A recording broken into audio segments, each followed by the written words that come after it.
So the large nude by Braque, and then something by Picasso. So it's very similar in subject matter to what was produced by Picasso as the Demoiselle d'Avignon. It's a female nude, and there's drapery perhaps, and they're looking out towards us. But it's a little bit more unified in terms of style. So is this perhaps Picasso taking a cue from Braque that where he has to go?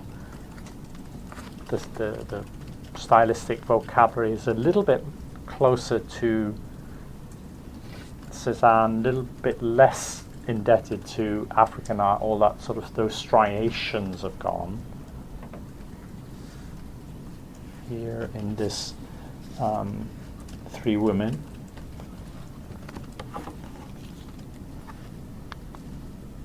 This, by the way, was the kind of thing that Braque was producing before Cubism. This is 1906, so it's only a year or so before the Demoiselle d'Avignon. So he's going through a big transformation too. This is his Houses at Lestat, 1908. He does the large nude painting as a way of engaging with Picasso, but then he's going, next step is to go to landscape, something that he's been concerned with already. Well, that's part of what we're learning from this. Folk art is so much concerned with landscape. Lestat, this is scenery in the south of France that Cézanne himself had been painting, so it's kind of imbued with the memory of Cézanne. It's a little bit like a certain Cézanne painting. I'm sorry I don't have the slide of Jardin. It's actually of a hill town in that region, Provence, I think. The reduction of to simple block-like forms or planes. It's like what Cézanne did, but carried one step further. I mean, even that kind of interest in an inhabited landscape is something from Cézanne.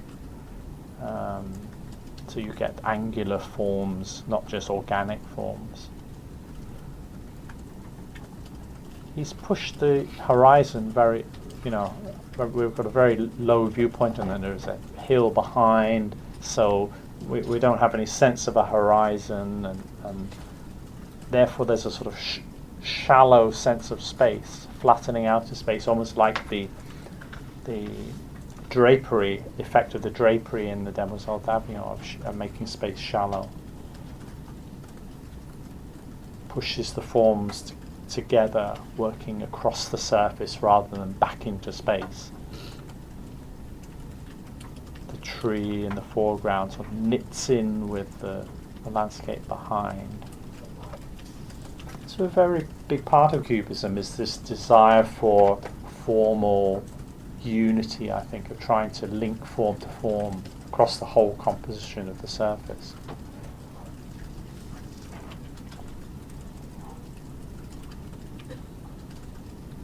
Even, as we'll see later on, a willingness to break down forms of objects in order to create that unified compositional quality.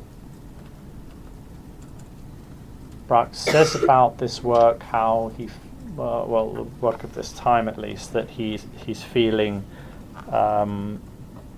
he no longer needs to paint so much from nature. He doesn't have to worry in a kind of quasi-impressionist way about trying to capture effects of light. He can take his own light with him, he says.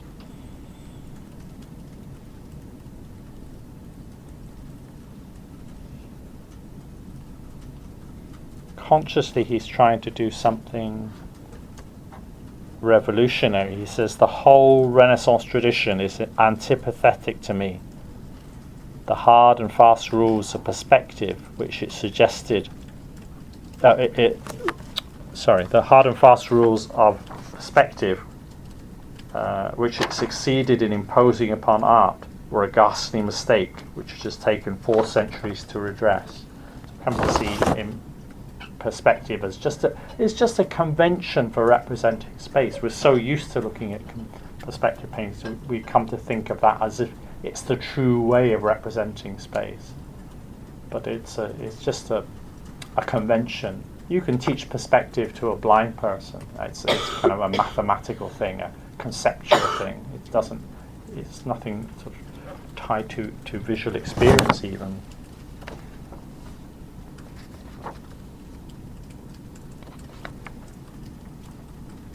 This work was rejected from the Autumn Salon in the year it was made, 1908, even though Matisse was on the jury that year.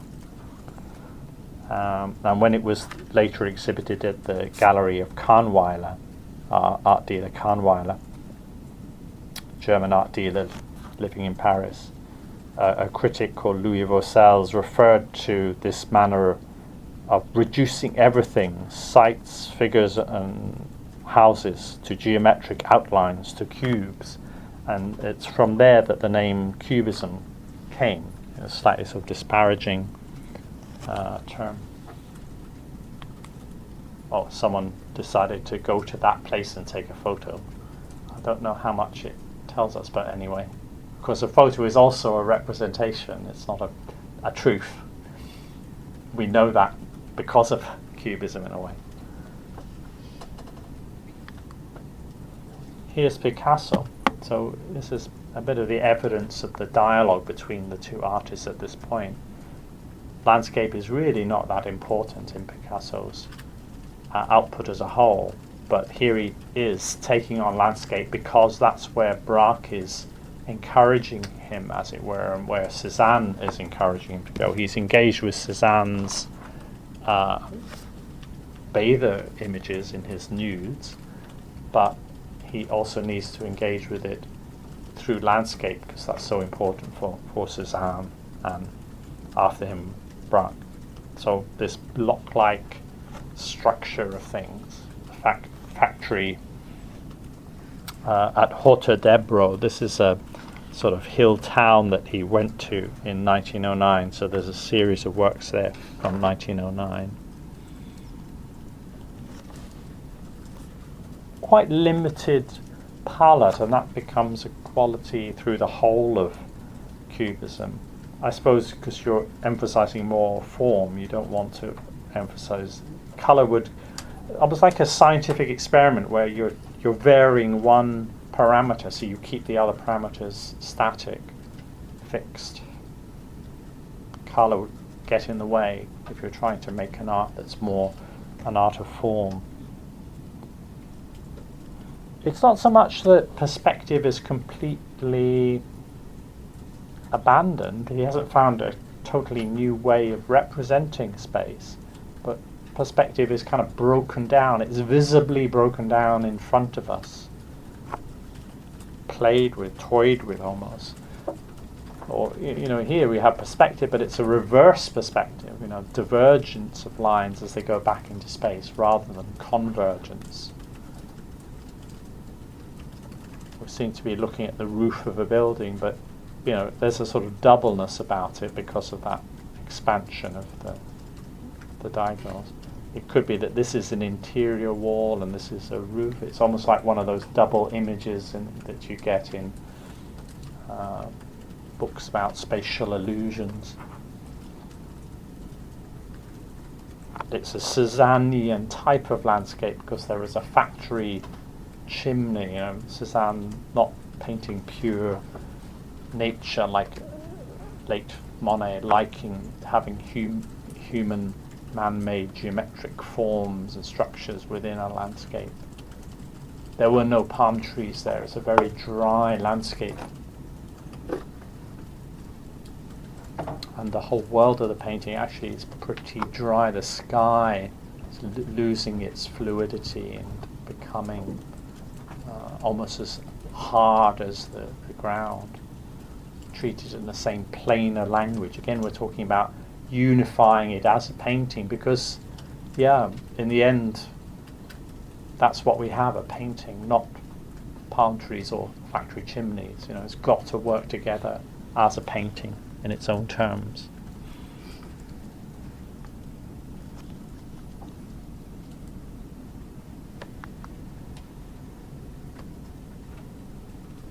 There's almost no other influences that come in the development of Cubism. It's almost all just Picasso and Braque working together with these ingredients that have come in, African art to some extent, but mostly Cézanne, and what they do with that and their internal dialogue, the two of them.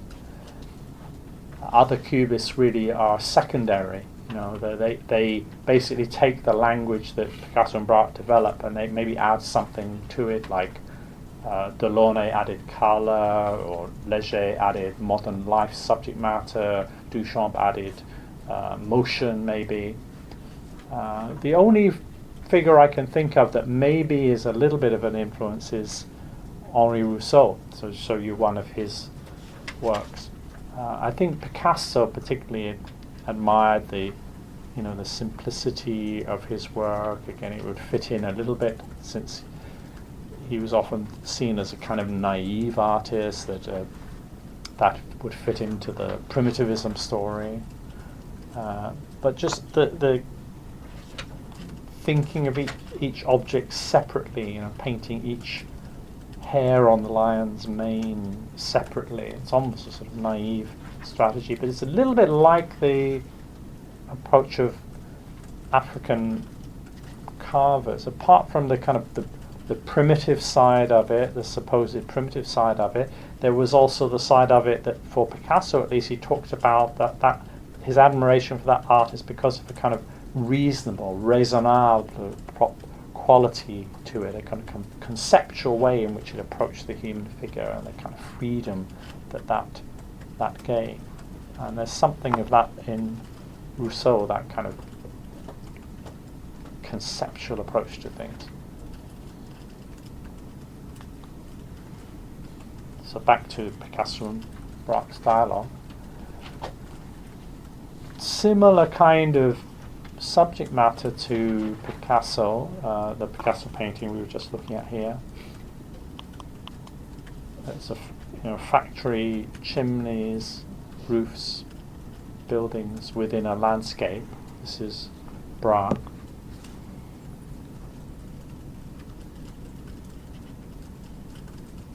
Landscape at L'Estaque, the Rio Tinto factories. 1900. I'm not too sure the exact date. I think 1909 probably.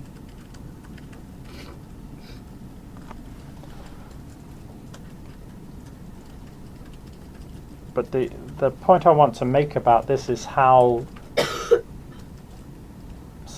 really Braque is one step ahead of Picasso. He's broken down the boundaries of objects much more, linking. There isn't a sense of the forms and the background so much. It's all really kind of dissolved into one overall composition. Little touches of shading. Shading is something left over from the world of volumetric form. It's like perspective. It's one of the tools of the great Renaissance tradition of mimetic art, illusionistic art, to create an illusion of three-dimensional form. Here there is no kind of coherent illusion of three-dimensional form. Everything is kind of broken down, but we get little touches of shading here and there. He's like, just as Picasso makes you, still keeps perspective but plays around with it, toys around with it, so Braque has still kept shading, but he's toying around with it.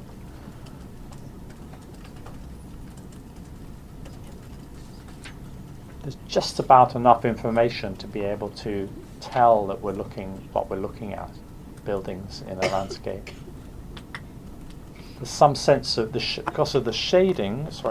because of the shading, you have a sense of the solidity of forms, that there is a kind of three-dimensionality. It's not all blurred into a kind of a dematerialized haze or something like that. It's different kind of vision from the Impressionist vision.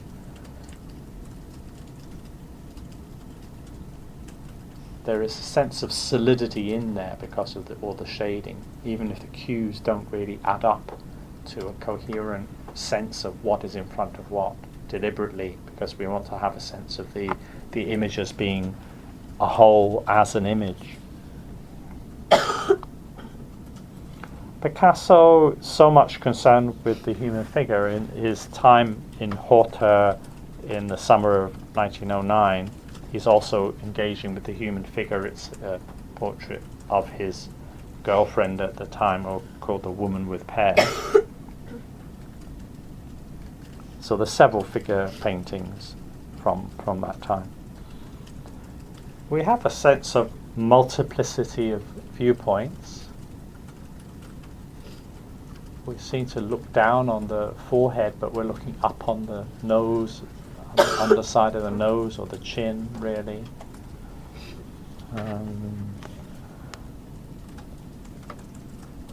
Putting together information from more than one viewpoint. That's how we view the world, after all. We talked about this when we were looking at Cézanne's work, how he's putting together information from more than one viewpoint. In a way, that's more realistic. It's just showing you how we actually see things. Maybe it's perspectival, coherent perspectival space is the thing that's fake. That's not how we see the world. We're always in motion. Anyway, we have two eyes. I'm repeating what I said at that time, but I think it's probably worth to do so. So here is an argument that Cubism has something to do with how we actually see the world. It's not a kind of break with truth of our experience of the world, our phenomenological experience of the world, even if it's a break with realism as a style.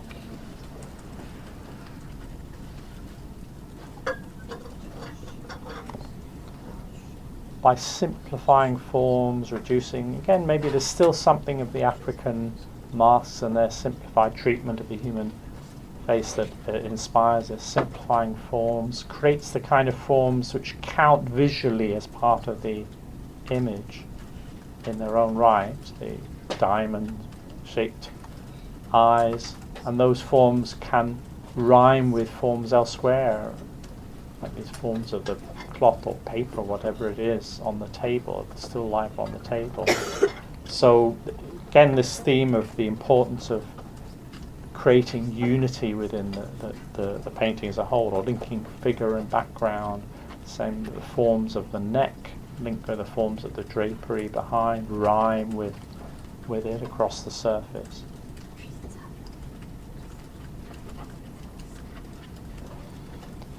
I think, again, I feel that he's a painter thinking about things almost like a sculptor, or to be more specific, a carver. It's almost like he's broken into the form of the neck, there's gouging, opening up space in the neck, breaking down the solidity of enclosed forms. Compared to the Braque, this work has more sense of boundary still, but the way the forehead is treated in the hair, it sort of breaks it down to some extent. The external boundaries are respected still, but there is a kind of breaking down of form.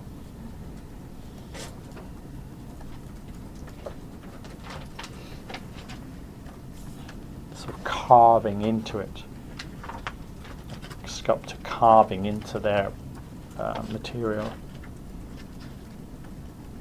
If he wants to break things down, smash down form to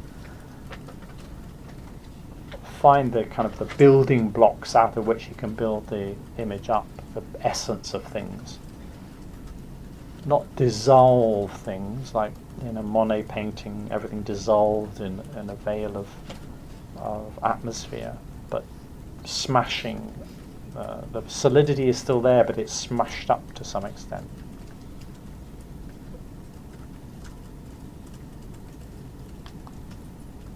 he actually does very similar head in sculpture, modelled in fact rather than carved. But again, there's that kind of breaking into the solid form. We talked about multiplicity of viewpoints here, and that's one part of what Cubism is, bringing together information from different viewpoints. But the very fact that there is a Cubist sculpture should let us know that there's limits to which, to the extent to which that explains Cubism. It isn't just about the multiplicity of viewpoints and therefore a fragmentation of form to allow that. Because in sculpture you can move around, and in sculpture you can represent the whole three-dimensional form in all its different viewpoints. So you don't need multiplicity of viewpoints. So there must be something more to it than that. With the painting, he's concerned to link the figure with its background. With the sculpture, it's more about linking the forms in the head itself, because the head is the whole thing.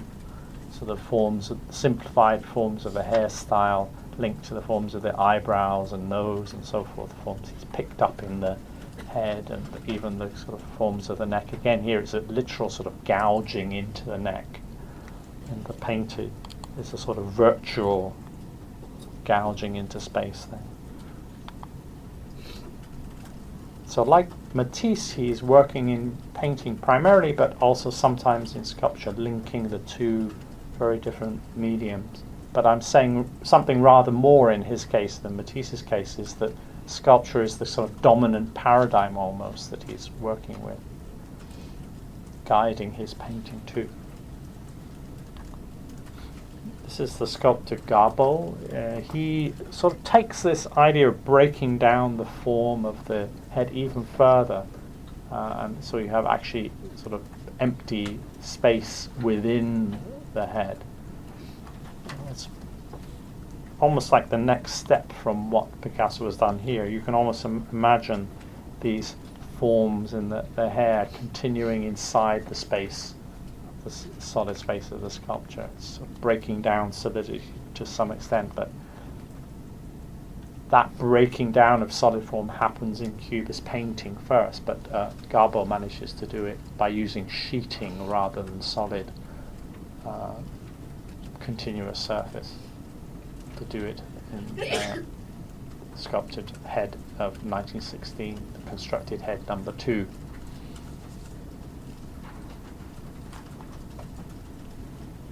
Back to Picasso, the nude, one of his so favoured subjects. Sometimes this early phase of Cubism is referred to as analytical Cubism, and then the later phase, when we see the introduction of collage, is sometimes referred to as synthetic Cubism. But these are slightly misleading terms. I don't think there's anything really analytical in the normal sense about what Picasso and Braque are doing at this early phase. It's basically, it's not so much conceptual as intuitive, you know, how they're going to break down the body form and so forth.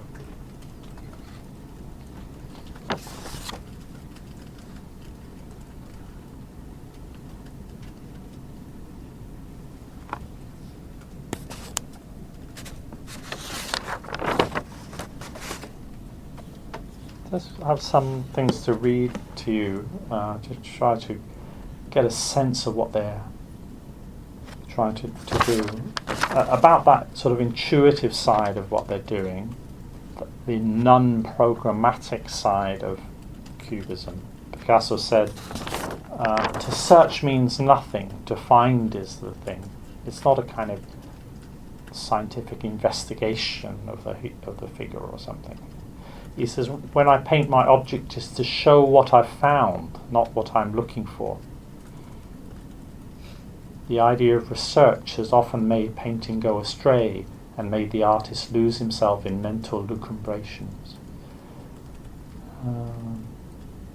So, I mean, some people sometimes would like to say, oh, well, this is the equivalent in painting of Einstein's theory of relativity, where you see saying that there are lots of different viewpoints and none is the mastering viewpoint, But I don't think Picasso would have been really responding to what happened in science. Maybe you'd be on firmer ground if you say, different disciplines of knowledge face similar kind of issues in the same time period, but in their own terms, but not that one is kind of illustrating the other. Maybe the Italian futurists, they were probably more aware of what scientists were doing, and their work sometimes has a more illustrative quality in it, but I don't think that's the case with Picasso. I don't think one doesn't want to reduce one art form to another, but sometimes say the insights of Freud in psychology can be found in literature. It doesn't mean that the people writing those novels have read Freud. It's just that they made the discovery in their own terms.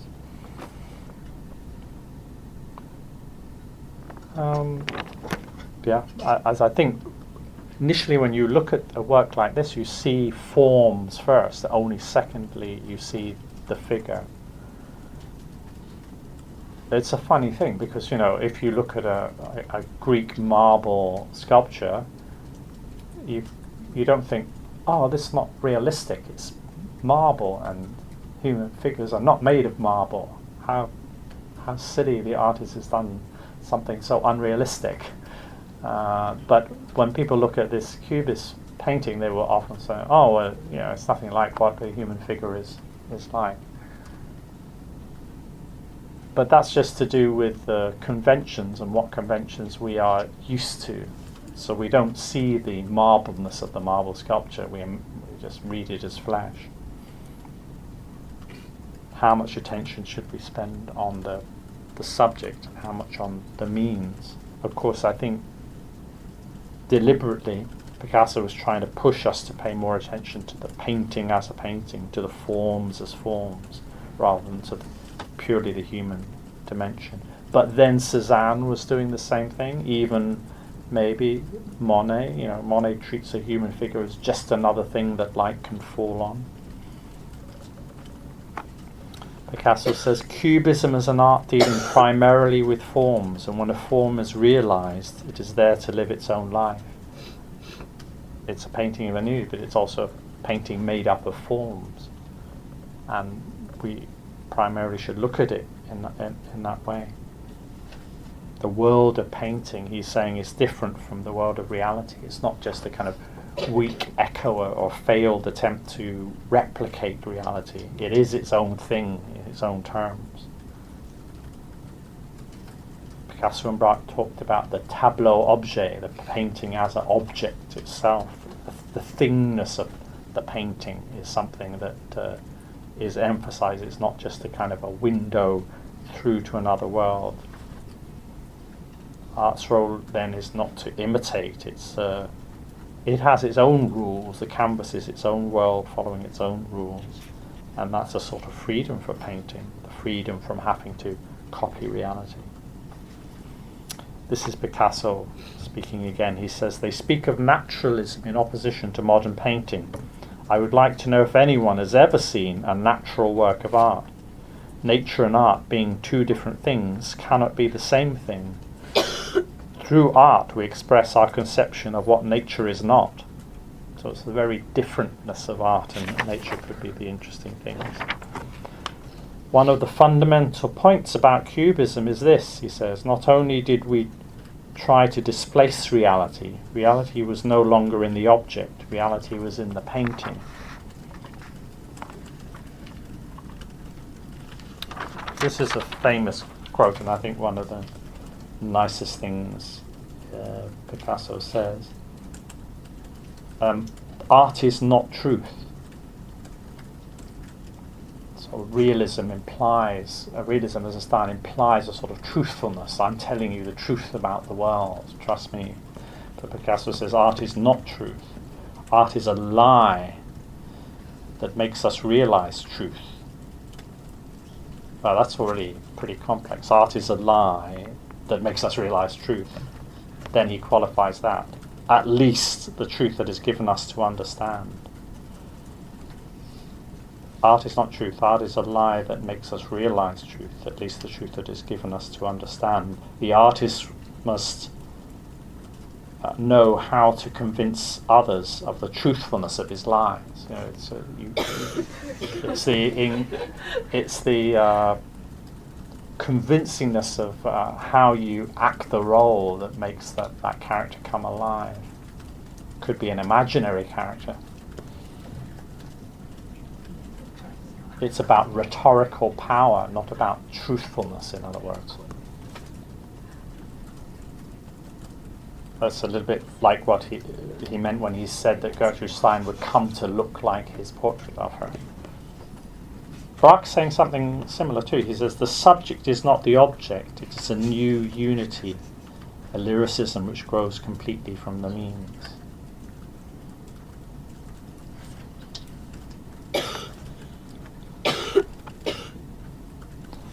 There's slight difference between the two of them in that Picasso is more concerned, I think, with forms, and Braque is a bit more concerned with space. So, one point Picasso was saying, Cubism is an art dealing primarily with form. I don't think Braque would quite put it that way. You know, in a work like this, you're very much aware, although there's this sort of fragmentation and almost the features are lost, all this internal fragmentation of the figure, nevertheless the external boundary of the form is still held onto, and the lighting helps clarify that. One of the advantages of working with a human figure is it's something so recognizable to us as humans, and human faces perhaps particularly. We only need a few cues to be able to work out what it is.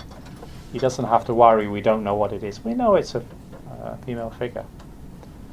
We don't need to be told all the realistic details to get that. But Braque, this is his Mandolin of 1910. I think Braque is a bit more concerned with space than with form, you could say. That's one way of distinguishing between them. And as a result, he's perhaps more willing to break the external boundaries of an object. We saw that with the landscape paintings, and now we're seeing it with a still life painting by Braque. So it's definitely not a story. I mean, there's slight difference between what each of them are doing. Cubism is not just one thing, but that makes for an interesting conversation. If two people have slightly different opinions, they can have a really interesting conversation about something. And Cubism is a sort of conversation from one work to the next between the two of them, based slightly on a little misunderstanding maybe. Well, I was talking about this, you were talking about that. But anyway, it's the results that count. So Braque is more willing to fragment forms because his concern is more with space. And so this any idea that because Picasso is a more famous artist that Braque was just following in his footsteps doesn't really work. There are moments when Braque is really in the lead, and this is one of them. It's only later that you see Picasso fragmenting the external boundaries of things.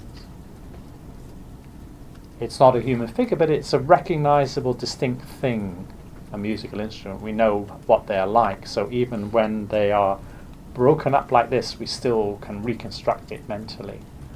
The artist gives us credit for knowing how to recognize an object, even if he hasn't told us every little thing about it. It's almost like you know, when a child tries to tell a story, they tell you every little detail, and then and yeah, all I need to know is I don't need to know what color shoes she was wearing. I just need to know, did she bring the key? Yes or no? But you'll get the whole story and every little detail. Yeah. So this is understanding that you as the viewer can work with just a few cues to reconstruct reality. Realism maybe is not necessary. So here's Braque talking about this fragmentation of forms. He says, when objects shattered into fragments appeared in my paintings around 1909, this was for me a way of getting closer to the object.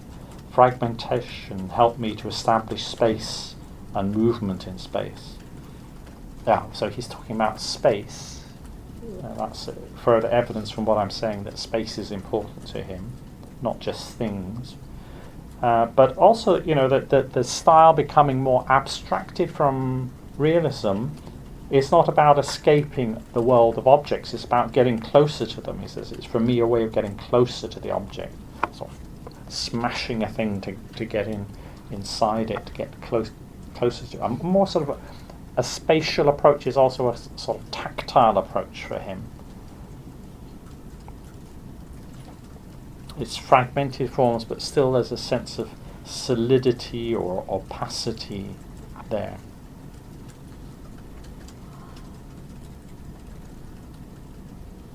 It's almost a sort of oval format there. The corners sort of get a little bit lost in the composition, but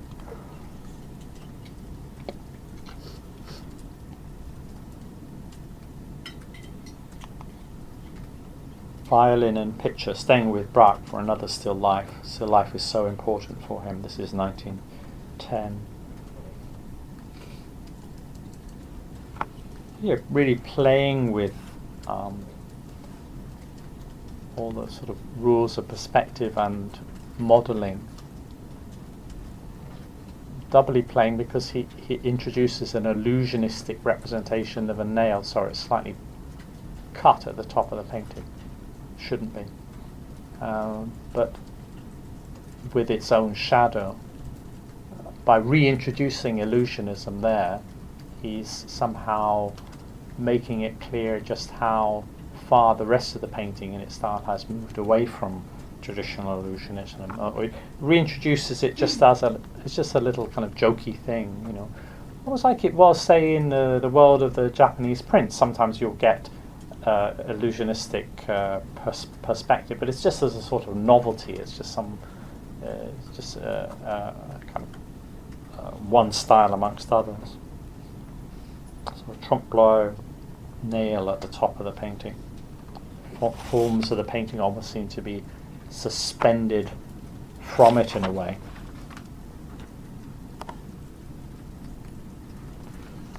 And of course the form of the violin is really broken up.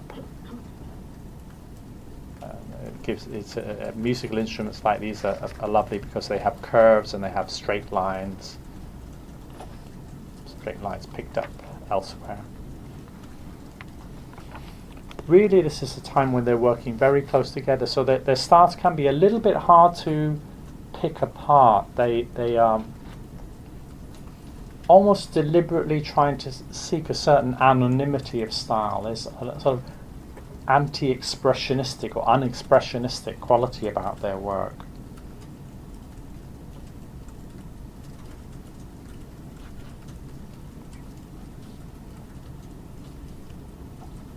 Colour really reduced, both using very similar ochres and greens, greys.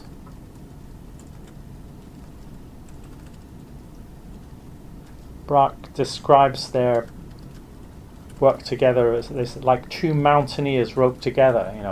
One time one will climb ahead and then they help pull the other up. Then maybe the other will climb ahead, help pull the other up, and no one else is involved, just the two of them. If one falls, they both fall. Picasso put it slightly different. He described Braque as my wife.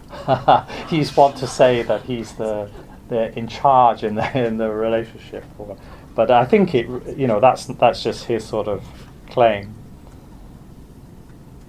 Braque, by the way, was not very feminine. He's a big, beefy bloke, a boxer and everything. There's a photo of Picasso in Braque's army uniform. Braque had to go into the army because he's a French citizen. Picasso didn't because he was Spanish. But that shows them sort of trying to blur their identity. Braque is perhaps a little bit closer to Cézanne, helps lead Picasso back to Cézanne. Braque is also a little bit more painterly, the actual surface of his paintings, more painterly quality to it. Colour, Braque says, colour would give rise to sensations which would interfere with our conception of space. Yeah, it's space. Maybe if Picasso were to say something like that, he would say we get rid of colour because it takes us away from form. Something like that would probably be more what he would say. Still life is very important, especially for Braque, but then Picasso also becomes interested in it. It's a flatter kind of, shallower kind of space than landscape space, so maybe it's easier to put together different viewpoints without doing violence to the work as a whole. The departures from perspective seem to work better.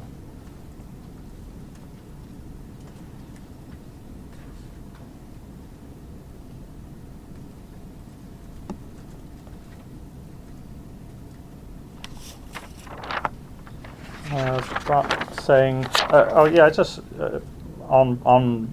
Braque on still life. He says, what particularly attracted me was the materialization of this new space, that I felt to be in the offing. So I began to concentrate on still lives, because in the still life you have a tactile, might almost say a manual space.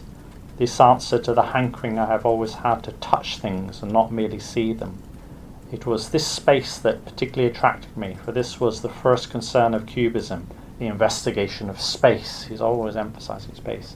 In tactile space, you measure the distance separating you from the object, whereas in visual space, you measure the distance separating things from each other.